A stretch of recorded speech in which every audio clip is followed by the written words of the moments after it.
started saying, usually Judy Burgoon's theory of expectancy violations is one of everybody's favorites. It's one that stays in memory really clearly. It's one that gets used in a lot of different classes. It's one of the most fruitful in terms of having produced a massive research program afterwards. The basics of it are really straightforward. The ways it's spun out since then are, I think, probably more interesting than the basics, but we're going to start with reviewing the basics. So it's easiest to think about exactly where Burgoon herself started. By the way, this is actually Burgoon and Burgoon for the very early research, if you're citing it. Burgoon and Burgoon being husband-wife team. So it's really cute. They're no longer together, which is less cute. So it starts with focusing on nonverbals. How many of y'all can remember 7 nonverbal systems that we teach back in public speaking classes, probably? Rattle them off. You can just, even if you don't remember. Excellent. Oh, excellent. Excellent. Does anybody remember, other than Leonard, what haptics refers to? Touch. Yeah, use of touch as a communicative system, which comes up in public speaking fairly rarely, which is why I'm so impressed Leonard remembered it from public speaking class, if that's where he learned it. Basically, shaking of hands and kissing of babies is all you see in public speaking classes. In interpersonal communication, haptics obviously becomes a far more interesting area of study. What are our other nonverbal systems? Anybody? Timing. Okay. And the word that we use for that?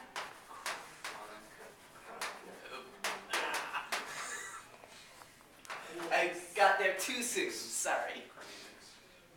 Chronemics or chronemics? Chronemics. Chronemics. Right.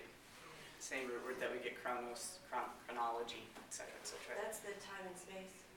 It's time. Oh, okay. Yeah, I was Separate from going to space. Space. Good. I was going to first make y'all remember some of the ways in which you'll learn to use chronemics with public speaking, but we'll move on to proxemics instead, which is the use of space. What are some of the ways in which we see that used in public speaking? Oh, your safety bubble.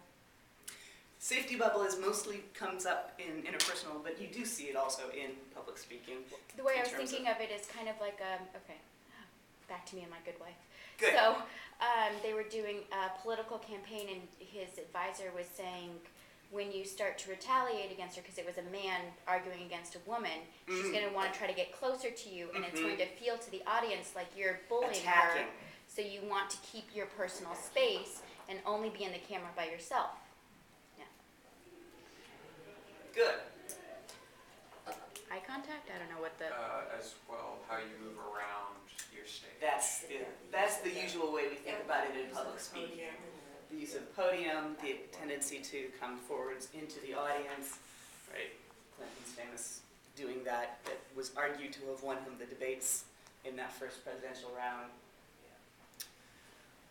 Similarly, where one stands in relation to key parts of the room, like the door, or podium, or the blackboard, right? When I'm right up against it, it makes pretty obvious that I'm expecting to be writing something down. Moving on. Proxemics is where Burgoon starts, by the way, and so we'll come back to that in just 1 second as to why that is the ideal kind of starting point for measuring expectations and why that expectancy violation grows out of that. But let me make sure that we've run through our full list of all 7 of the nonverbal systems. Somebody else had said eye contact. The calyx is one of them.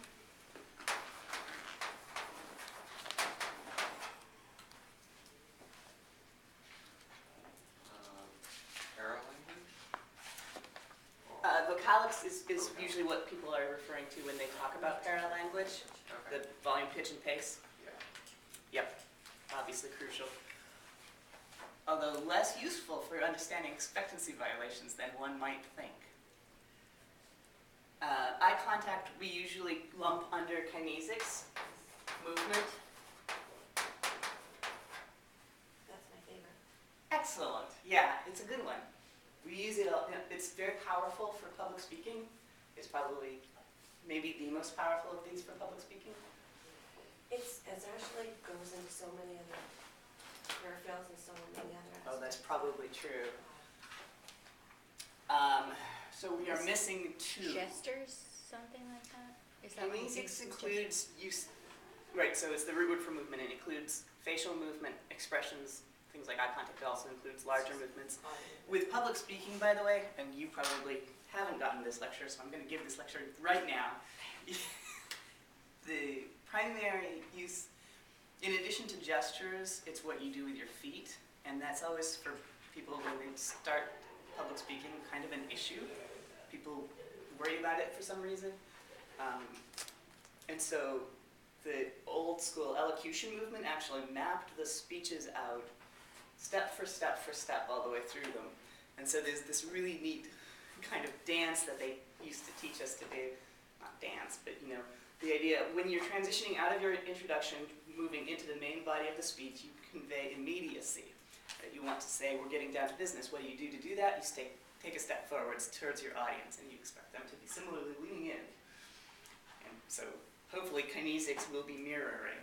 As you transition from one main point to another, you mark that transition visually by shifting over.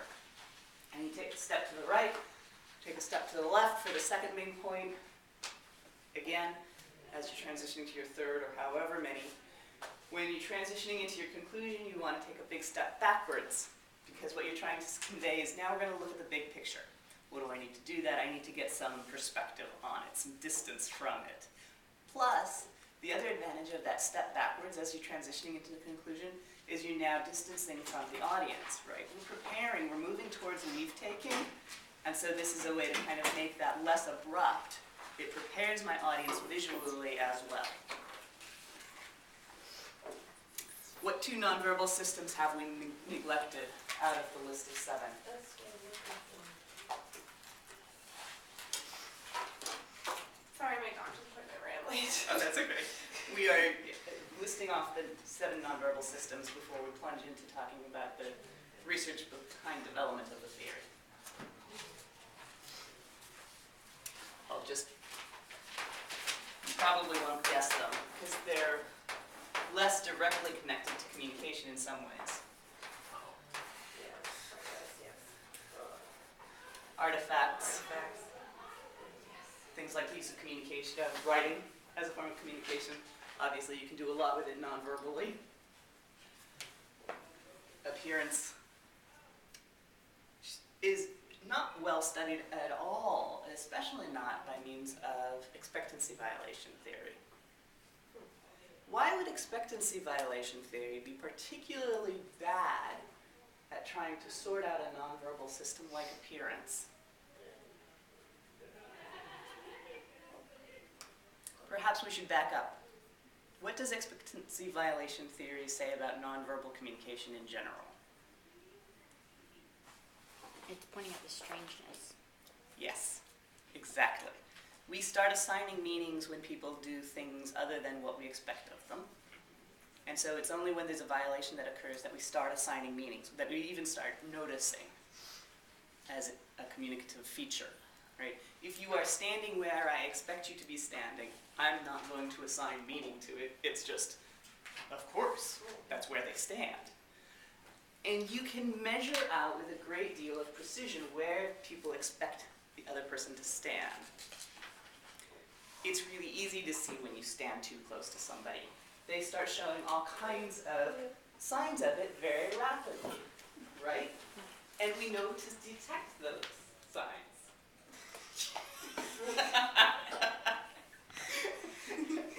Similarly, you know when somebody's standing at a distance much further than what is expected. What are some of the ways you recognize that? People try to keep going closer to you. Yep, right? They'll lean first or kind of just crane. They'll start shifting if there's freedom of movement. they'll talk louder than they need to convey the distance in order to indicate that they feel like they're being forced into shouting. So you can mark with a great deal of precision. And we know, with some degree of precision, right, the expected distance for personal communication, for like relationship level communication is 2 feet.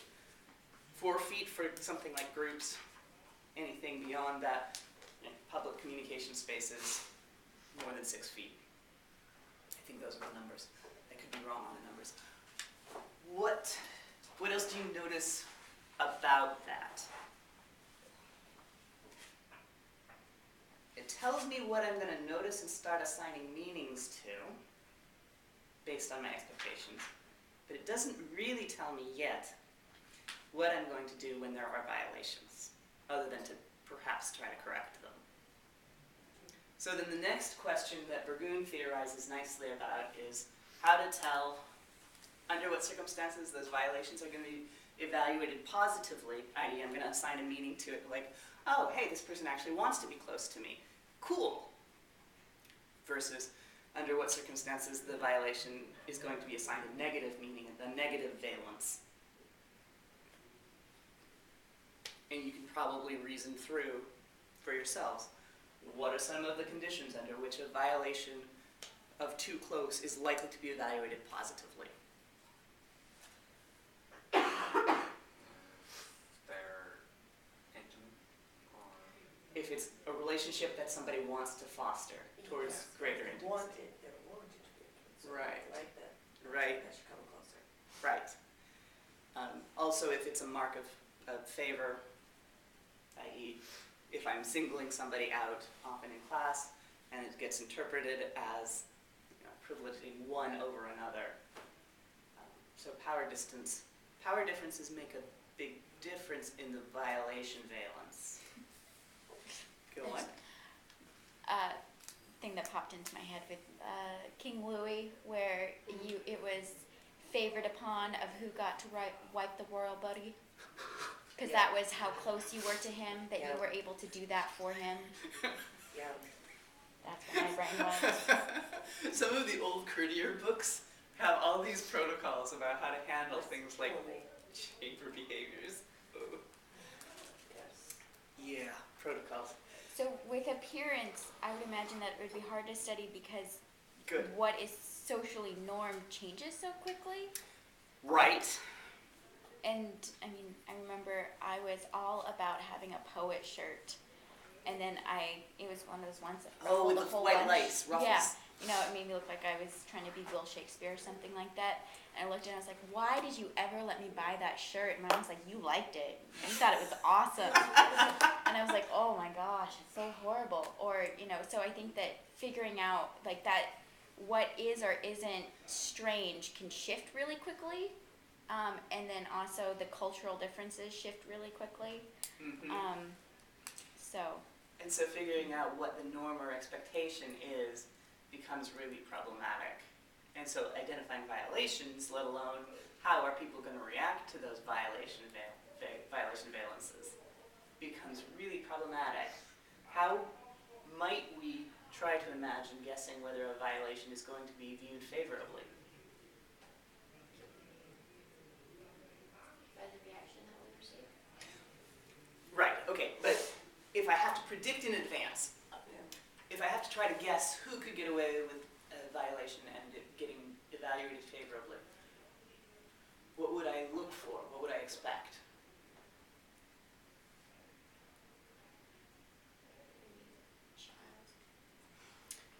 Okay, so youth tends to be more able to get away with violations, right? And it's more often favorably evaluated, which is one of the reasons why our fashion industries are so youth-centric. And I trust all of y'all have noticed that at some point or another. Isn't our entire culture very youth-centric? Yes, absolutely.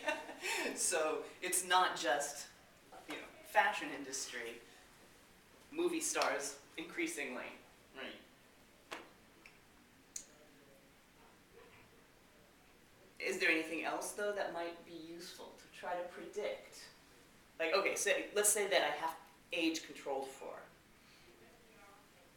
What else might be usable to predict that a violation valence might be viewed favorably? If I wanted to make a violation valence that was going to be viewed favorably. Maybe power. I think Well, wealth. I'm just thinking about like all. Oftentimes, the power in question will be demonstrated by means of wealth, i.e., if I violate through having something more expensive, I'm likely to get away with it better than if I'm violating through having something not as expensive. Exactly. Right? And we control for that every time we go into a job interview. Right? I may not be able to manipulate my age, but I can manipulate that for sure. Right? And so if I'm going to be viewed as having done this wrong, at least we know how to tweak it in our favor. What else can we do? One thing I absolutely positively despise, and this is where appearance came in, is I despise the fact that it still exists today within certain subcultures. Women have to look so nice. They have to be so put together. They have to be, or they're not taken seriously. One would argue that the power differences that we just had talked about as making a difference in violation valence can apply for gender as well. Argument is that, the rules for women they're actually more complex and ambiguous, but they therefore force us more and more towards high-end expenditure. I'm not quite sure, having spent a good deal of money this summer shopping for Patrick's clothes, that's a safe thing to say. My own shoes are half the cost of male's dress shoes. Oh, Men's dress shoes are the most crazy. insanely, and they're so judgmental. yes. Like, if you wear the wrong pair of shoes to a job interview, and the differences, right? The wrong versus right pair of shoes. It comes down to things like width of lace Yeah. or number of lacings, and it's ridiculous. It's It's insane. just because it's Sorry. completely standardized Right. because of how long it's The been. norms are much stricter. Yeah. Whereas like women can get away with wearing, different colors. The or norms are more different outfits. complex, right? Our expectations are all over the place, and we're Also, women's clothes tend to be cheaper because they tend to buy more of them, I because guess. they change faster. Yeah, and they do change faster. Well, I think it's also sort of like the geographic, because I worked in, Yes. so my sister came from working on Capitol Hill in DC to moving over to be a professor in Wisconsin. Oh, And fun. she was, so as soon as she transferred over, she dyed her hair, she got a tattoo, and it was all completely in the norm, and she was, like nobody looked at her funny or anything else like that, but when she was in Capitol Hill, she had to be black and white and up and down in a very certain way, and she came from Seattle, and she was like, it's so far more rigid in its structures of what can pass down the street and not turn a glance, whereas, Right. and I would notice that, and even, because I think that like Fairbanks has its own expectance of what, my dad for my wedding, he's like, can I wear Carhartts? And I was like, are they going to be clean? And so I think that sort of level of what we think is normal or whatnot is really geared towards our specific location, which would be why it would be hard to define a norm for it. All right. Yes, absolutely. That summarizes beautifully. Next question for you then. If that's true for appearance, why isn't that true for kinesics? Proxemics. I think it's true, but to a larger extent. Like, Larger, smaller extent. I think that I agree with Leonard is that the cultural sort of boundaries of it kind of merge differently. well, like for kinesics, or proxemics. Proxemics. Yeah. Like, Burgoon's original test case. yeah, for proxemics, if you're in different cultures, they have different distances for talking. Like, for Arabic, Yes. it would be like, I would be talking to you about right there. And they like to get very close, if I They do. recall right. They do, they're in your face. One of the things you'll notice about Burgoon's theory all the way around it is terribly Western-centric. And it is not well adapted to going to different cultures. And it's not actually really well adapted to dealing with the local variation. Even though, of course, we do have norms and expectations. And Fairbanks, Alaska, just because we don't have the same dress norms, doesn't mean we don't have pretty fiercely enforced expectations about dress norms. Oh yeah, I wear a pair of high heels and it's like, why are you dressing up? Right. Okay, Right. sorry about and that. you're expected to defend. Absolutely. And just wearing a skirt even, right? There's this similarly expectation that you have to have a reason and it has to be defendable. So it's not that we don't have local and fairly strongly enforced expectations and norms. Burgoon's theory is amended since here. This is the 1980s version of this theory, so 30 years out of date today. We're still teaching it because it is so quick and easy for memory, because these things of kinesics are things we all feel on a gut level very readily. But since then, she's had to go through and do a whole lot of additions. For example, the fact that in Arabic culture, smell is an important part of communication non-verbally, right? And all of these things, moreover, interact. And so our nonverbal systems for communication are not really separate systems for communication. More usefully, the concept of expectation is useful primarily because we can kind of set up a loose continuum, right? We can recognize somewhere in there is okay, and then we can recognize what's outside. We're pretty quick at sensing real violations, and once we're in that category, the idea of violation valence still can be useful, even when the notion of an expectation is so foggy as to not really be useful anymore. We tried applying this to verbal communication as well, by the way. What would you guess is going to happen when we try to apply something like expectancy violation theory to verbal communication?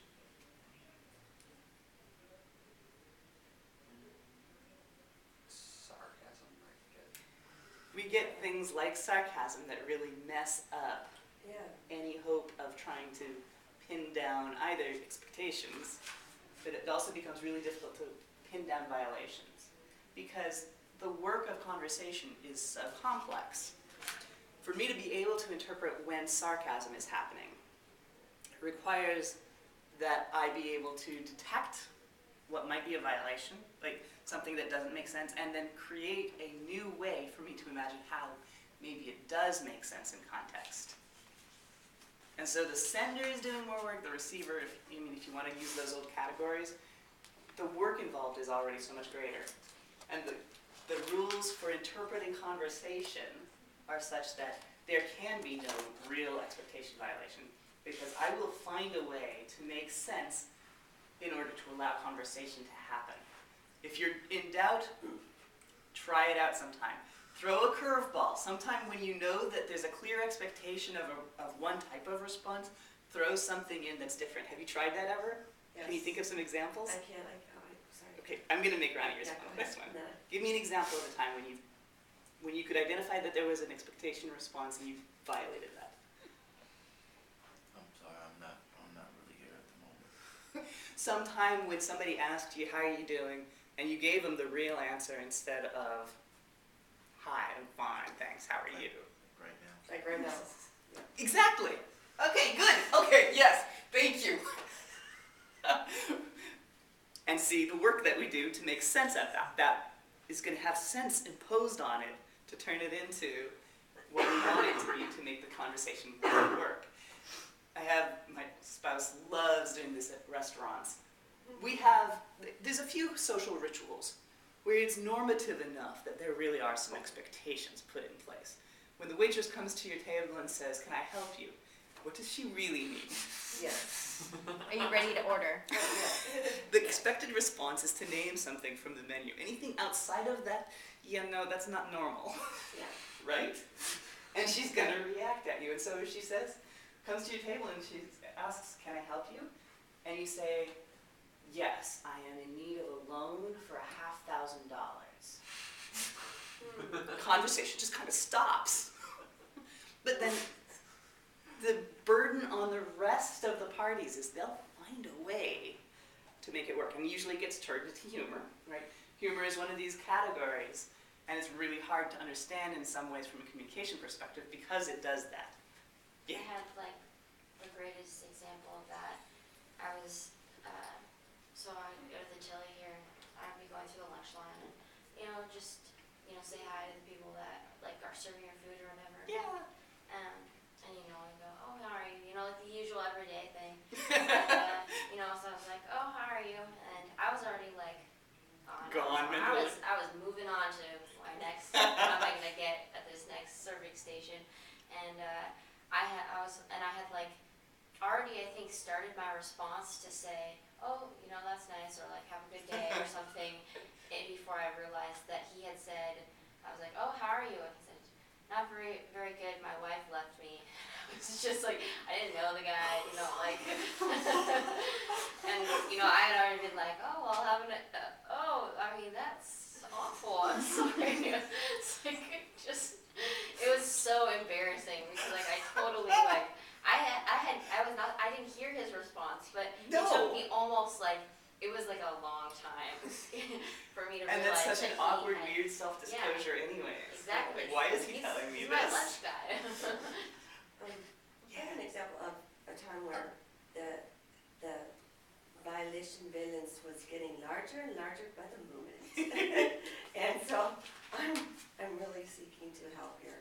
I worked at a private school, and we were in California, and it was just a private school, and I was there working there, and we had started letting all kinds of students in. It really doesn't matter as far as I'm concerned. If you're gonna pay the money and if you're gonna abide by the rules, I think you should be able to go. So I have no preconceived ideas of who should be in this school. I guess people thought I should have, but I didn't. I'm like, everybody come in. I'm like that. If you want to come in here, you could be more, then come on in. We had 2 students, and both of them were African American, and they looked nothing alike. I'm not kidding you. They looked nothing. One was tall, one was short, one was a little bit heavier build, one was really, really thin, and it was just a very, very, very long day. Because I had the duty of staying with the children till the parents came to pick them up that day. Oh, So I'm sitting there, very, very, very, very, very long day, and just a lot was going on. I was tired, and I was probably just starting to check out mentally, and because there's not a lot of kids left, and a gentleman comes up to pick up his child, and don't you know I did it? I called his child by the other African-American child's name. I so severely offended him. He goes, "Oh, let me guess. He rattled off all on my," and I'm just like, and you know what? At this point in time, I'm like, "Laura, just shut up. Just let him, he needs this." Apparently he's had a very, very, very long day too, and I'm like, "Sure." And then so there's 2 ways you can do this. There's 2 ways you can go from here. So I chose "Sir, I know this is going to come as a great surprise to you, but I really am smarter than I'm looking right now." And he went and then he just went, "No, that's funny." And yeah, he totally expected me to not say what I just said, but I was just trying to convey to him, I didn't mean to. They don't look anything alike. They don't. But there's only 2 of them, you see. So see, my chances statistically wise are easier. greater of making them. So instead of saying all that and just keep it on warmly, and Just apologize. you know, I really am smarter than I look for. And he just laughed, and we became really good friends after that. He totally broke the ice. He understood, and he goes, man, it's been a hard day. I'm like, yes, sir, it has, hasn't it? And we were fine. Yeah, we were fine. So Freshman Woo! year of college, my my friend across the hall was African American, and I was the only white girl in the room, and so I threw out the word holla, and everybody looked at me, and I was like, I'm not allowed to say that word, am I? And she's like, no, oh, you're really not. oh. And I was like, okay. Holla. Yeah, I thought, because it had been in the room, and I had actually was like, okay, I can say this, but I think that no. And she's like, sweetie, you listen to Sarah McLachlan. You aren't allowed to say holla. Oh, Okay, how are you doing? yeah. That's funny. Expectation I don't have enough violations. street cred, no. Okay. Yeah, own it. You know. I do, and I completely own it. And I was raised here in Alaska. I went to Ben Allison High School. Mhm. I played sports. Yeah, I think I was like one of two. And we did say white girls. So to this day, that's a joke to me. That is not a cut down. That's not a, what's that? A slur. But yes, I am the white girl. But I've been schooled. I said, but I've been schooled, okay? And I said, listen, I was raised, okay? I was brought up proper. They taught me about hair conditioning products, what the difference between perming was when they said perm and I said perm, because I wanted to know everything. So they just took me in and they told me everything, and they took me wherever. They became like my protection. They helped me figure out guys to date. The guys on the basketball team, or football team, if they didn't like the guy I was dating, they go, girl, get over here right now. What? You take that ring off. But no, I like it. And they completely had my back. So I don't have an expectancy. It's not there. So therefore, my violations are they don't exist on that level. It's, everybody's just everybody to me. I just don't care. I don't make those distinctions in people. It's not there. Well, I think it's all those contextual, right?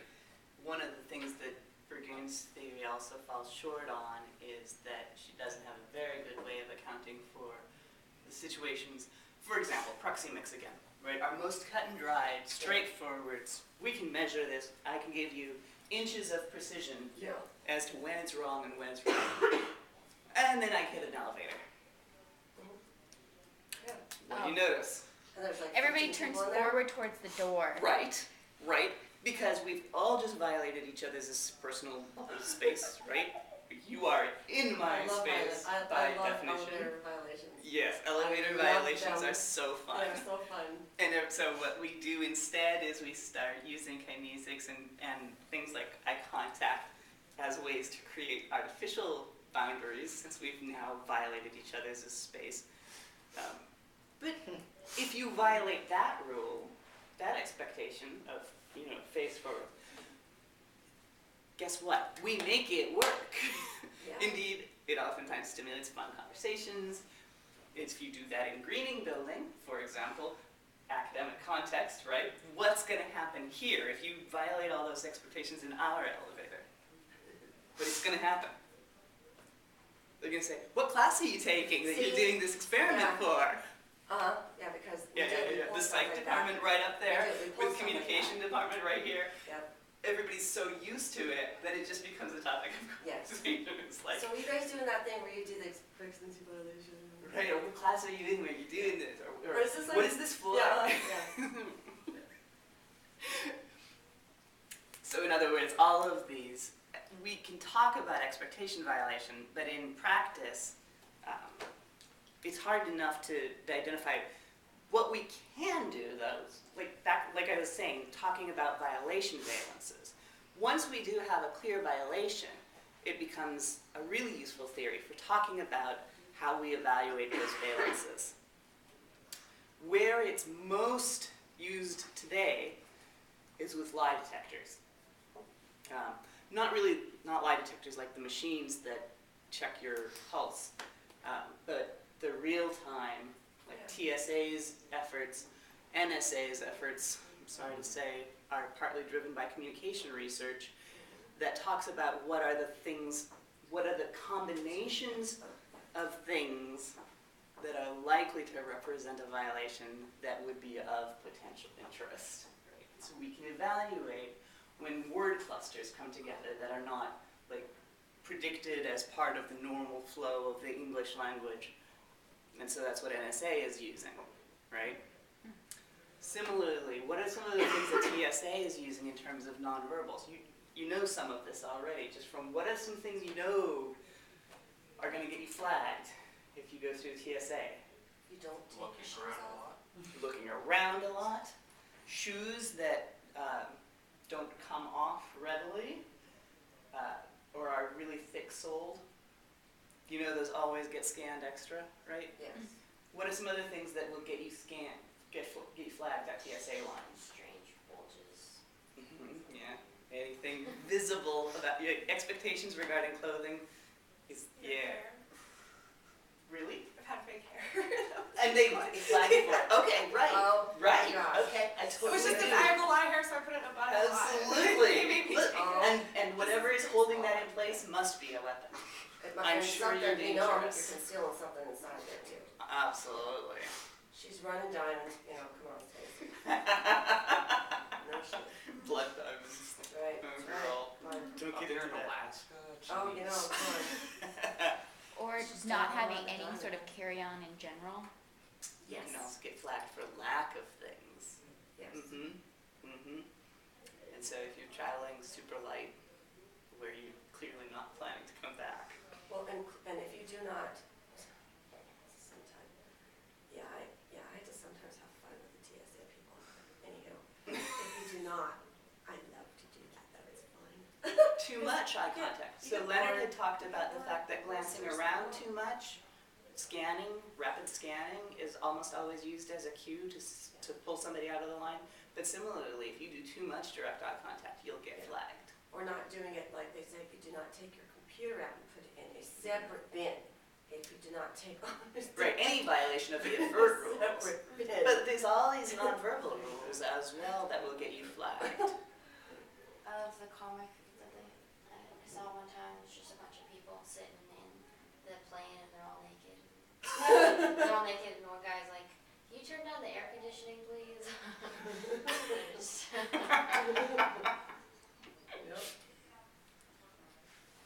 Yep, no context dependence, right? And so if I'm wearing extra bulky clothes because it's the dead of winter in Alaska, it does actually get taken into account by our local TSA agents after a while.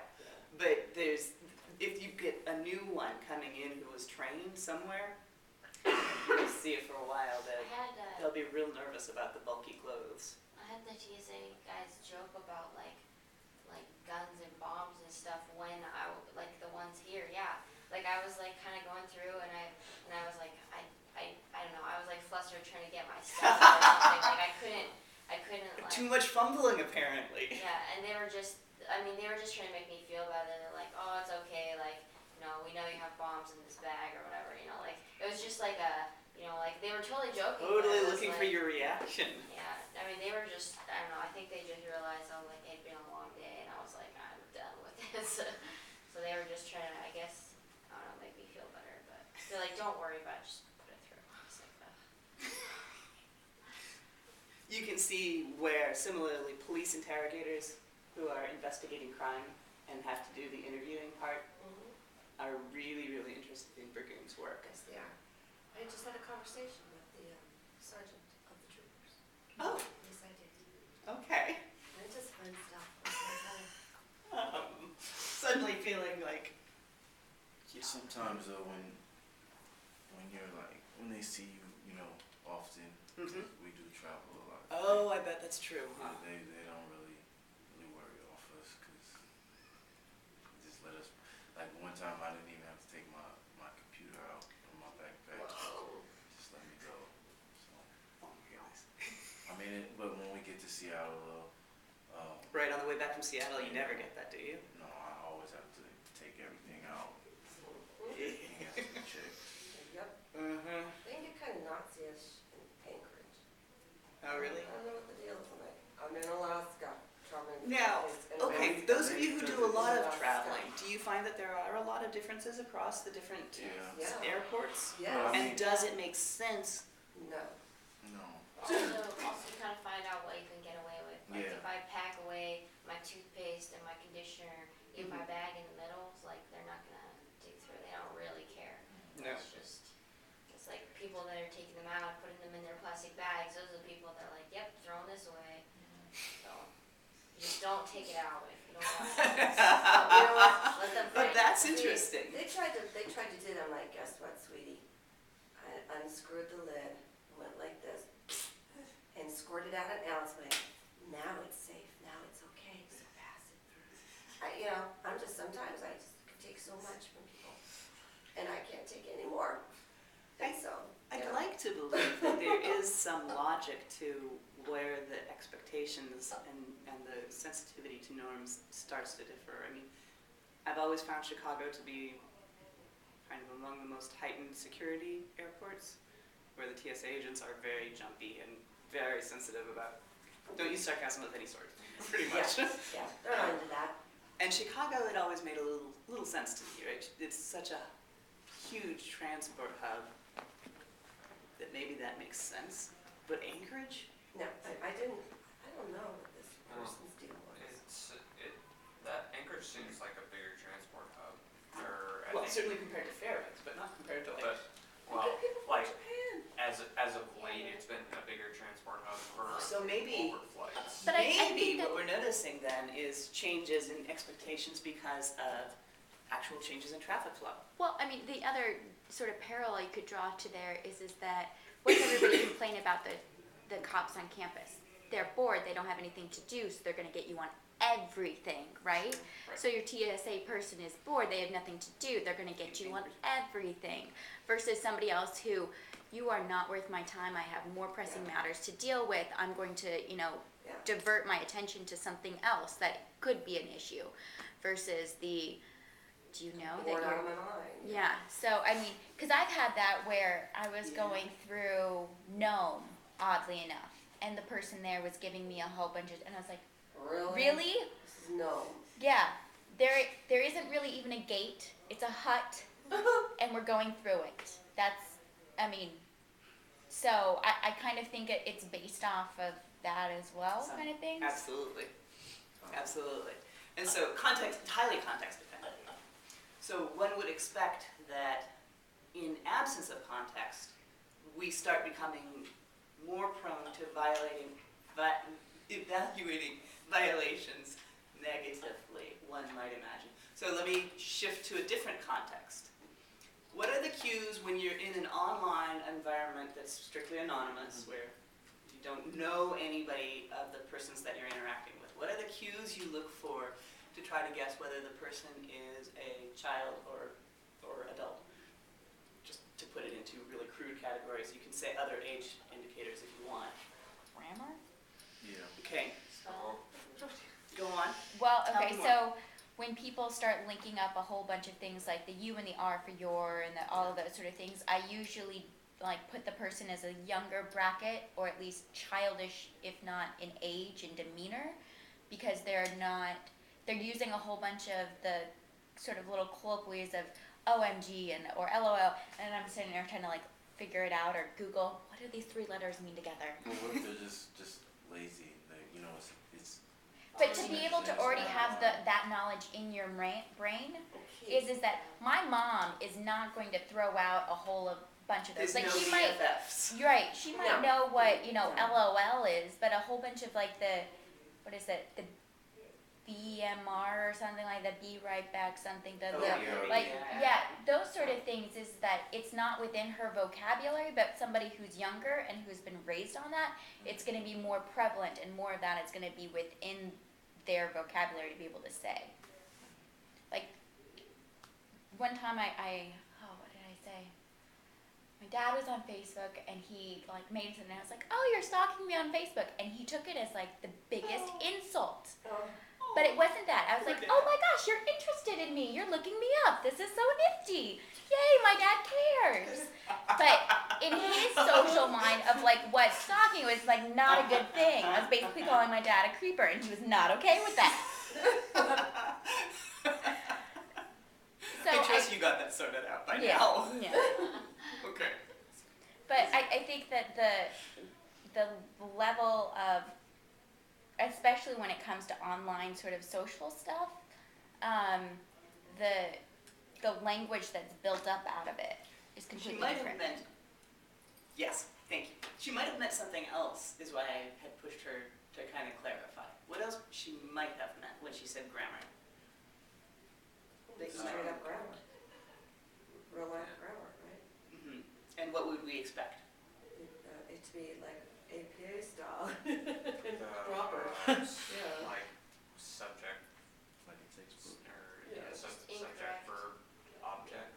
We'd expect more errors from those that were younger, That were and younger. we'd probably expect shorter sentences. Is that what you were Yes. saying? Yeah. Is Short- subject, shorter verb, object, and sentences. not the Yeah. whole, opening with a parenthetical phrase that is functioning as an appositive to the. Yeah. Short objects and probably short arguments if they're angry. Well, sure. Well, like certain conversations. Topic. Yeah. Thank you. If it's not as serious, or if it's through an email, you want to send it quick and short. You would, I would substitute some words for just certain letters that get my point across. Right. Right. And certainly we would expect like the topics to be movies or whatever that were relevant, whereas discussions about employee management. Pretty Going much into rule Syria, out. we should go into I Syria. probably love my 10-year-olds. Well, right, and so then that's the next question, right? If you're in a setting where you know that there's likely to be reasons one might want to present in the other category, i.e., if it's an environment where the adults, if you will, are trying to be cool, right? Create identification, let me, for marketing purposes, for example, right? Because you all know that kids are more likely to be influenced for buying purposes by other kids or people who talk. What are the markers that you're going to use to tell when somebody is pretending to be in the one category but is not? Overemphasis.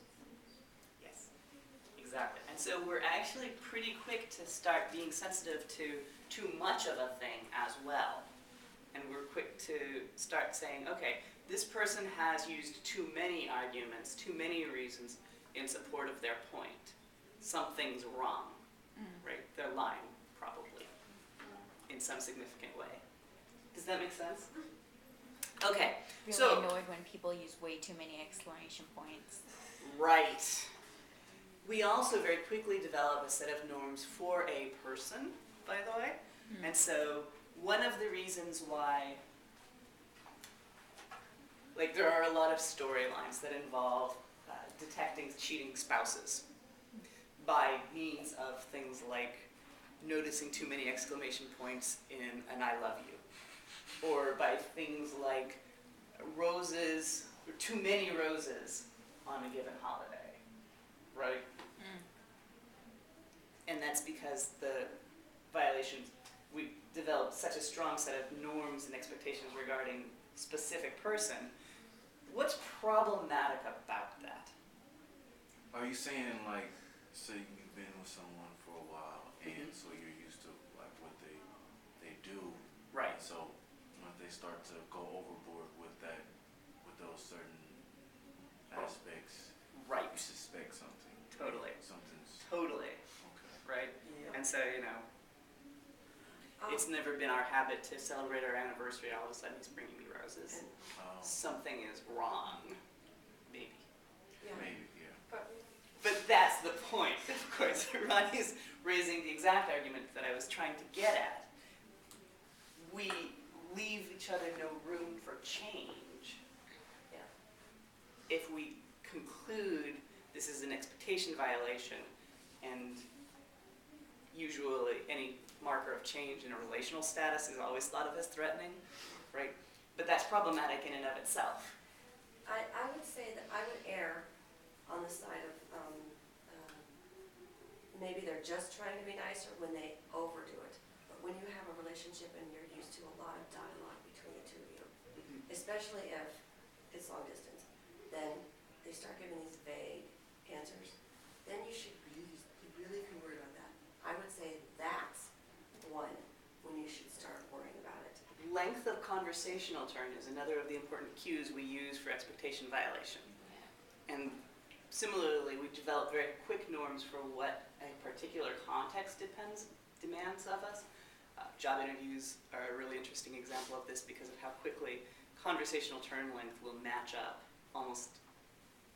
And it's always going to, the person who's interviewing for the job is always going to defer to the length of turn and the volume and the pace and the posture, right? All starts mirroring the high-powered, the person doing the hiring. Or at least that's what works.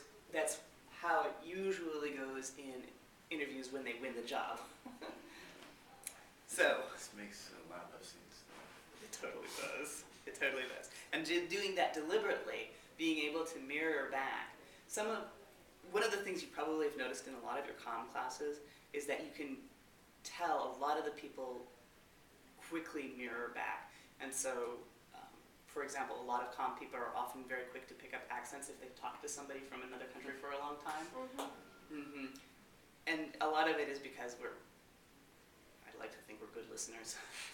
But it's also because we do actually let that mirroring happen instead of this idea, and I'm sorry, I'm going to totally stereotype psychology, forgive me, but psychology tends to view that as problematic, as a weak sense of self. Yes, it does. By contrast, we tend to view it as a positive, as an adaptation strategy that we deploy tactically and totally deliberately and intentionally. And yeah, I'm pretty conscious about the fact that my gestures will very quickly start mirroring others' gestures. And authenticity is maybe not even an issue. So what does it say about, like couples who have been together for a really long time, they start like completing each other's sentences, or best friends that kind of do that They do sort of that. thing Totally. of,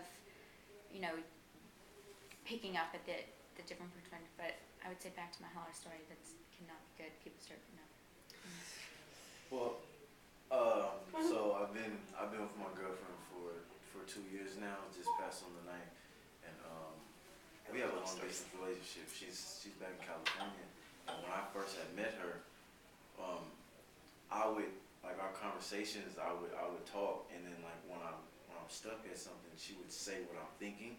I just couldn't, picture my words. I couldn't get my words out, and it's vice versa. I would finish her sentences, and it did get kind of weird. At one point, like, how do you know what I'm about to say, or what I'm thinking? And so we just took that as positive, though. We never took that as, this is, I'm not ready for this, this sort of thing. But even down the line now, to where what you were saying, our conversations get vague. Like we finish, I still give her a lot of conversation, and she gives it right back. It's not like I talk to her, such and such happened in my day today. She doesn't say, oh, okay, Yeah.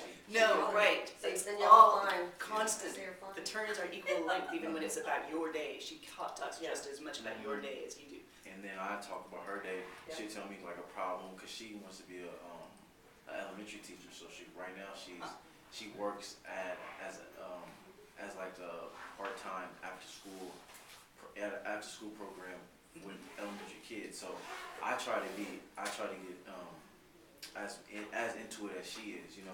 Though I don't know that. Even though you don't really necessarily like kids, not all that much. Yeah, well, but I'm still interested because she's interested. Yes. Yeah. So I understand that completely. I had always, it's probably too much self-disclosure, I had always similarly taken the ability to kind of complete each other's sentences as a sign of intimacy, and like we're all thinking on the same wavelength, and this is cool. And it took about 10 years of being married to Patrick before I realized, before he finally kind of clued me in indirectly, that it really annoys the snot out of him because it's like, let me finish my sentence. You aren't always 100% in guessing what I'm about to say. And moreover, if you know what I'm going to say, all that does is kill my motivation to say it. That's awesome. Whatever it is. I love that. And so I'm really trying to break That's myself of that habit now. That is great. It's hard because Patrick is desperately ADD. Like, do you know what I mean? Where he'll start a sentence. You know exactly what I mean. Thank you. I've heard rumors. I haven't been in an actual class with him though. He'll start a sentence, and before the sentence is over, it has morphed into an entirely different sentence on a different topic. And if you follow the logic, it's a really interesting link. It is. And You get things yeah, circulating. no. It's just 5 minutes of. I'm sorry. It's okay. So, assignments for the Burgoon chapter. I have suggested to you that we're pretty good at expectation violation and detecting and evaluating. Have y'all ever played lying game? The idea is to find somebody to pair up with, tell 2 truths and a lie, Oh, yeah. and see if they can guess which is the lie. The communication department part of this assignment is that you have to figure out why that person declared that one to be the lie. Now, you can either work in pairs within the class, although we're missing a good number of people, and so if so, y'all might want to coordinate it.